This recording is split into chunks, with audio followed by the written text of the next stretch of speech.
Setelah di PHK, Tono merasa sedih setiap saat dan tidak berminat untuk melakukan apa-apa selain melamun dan merenung. Tono masih merasa sangat bingung karena ia merasa telah menjadi seorang pegawai yang berdedikasi kepada perusahaan tempatnya bekerja, namun ternyata ia tidak dihargai sama sekali, bahkan setelah jerih payahnya selama ini.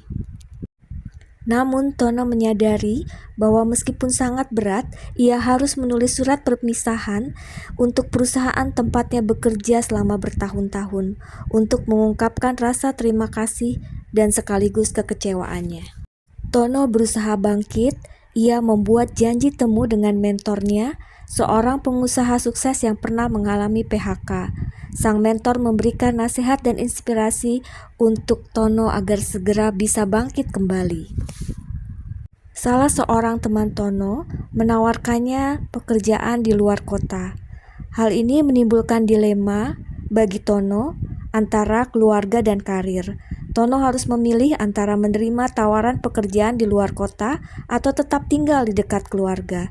Ia bimbang dan berusaha mencari solusi terbaik. Di saat yang sama, Tono tetap mengirimkan lamaran kerja di dalam kota. Namun, banyak pengalaman pahit yang Tono alami saat melamar kerja. Ia mengalami berbagai penolakan saat melamar kerja. Ia merasa frustasi dan mulai meragukan kemampuannya. Untungnya, istri Tono memberikan dukungan moral dan semangat yang tak ternilai harganya. Ia selalu membantu Tono untuk tetap positif dan fokus pada tujuan.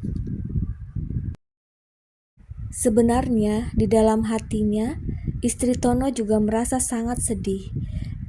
Namun, ia harus tegar demi untuk memberikan dukungan moral dan semangat kepada suaminya Tono supaya tidak patah semangat. Dan dia harus melakukannya dengan baik agar Tono menjadi lebih bersemangat. Tono terus berdoa untuk meminta petunjuk kepada Yang Maha Kuasa. Akhirnya Tono memanfaatkan hobinya seperti fotografi, menulis, atau memasak untuk menghasilkan uang.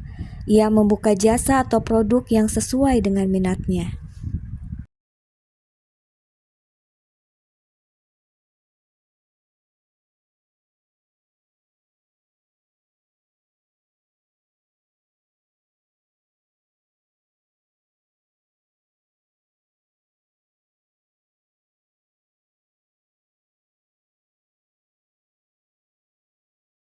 Tono juga merenungkan kesalahan-kesalahan yang pernah ia lakukan di tempat kerja. Ia belajar dari pengalaman tersebut dan berusaha menjadi lebih baik. Ia juga memperluas wawasannya dengan terus belajar hal-hal baru yang mungkin bisa ia terapkan dalam kehidupannya, dalam usahanya mencari nafkah.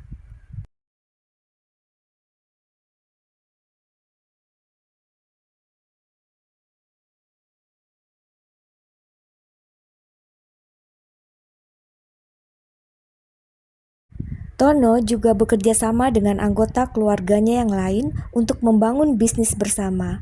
Mereka saling mendukung dan melengkapi satu sama lain.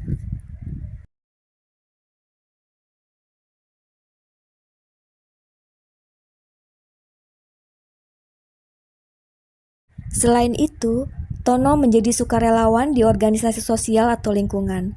Ia merasa berguna dan mendapatkan kepuasan batin.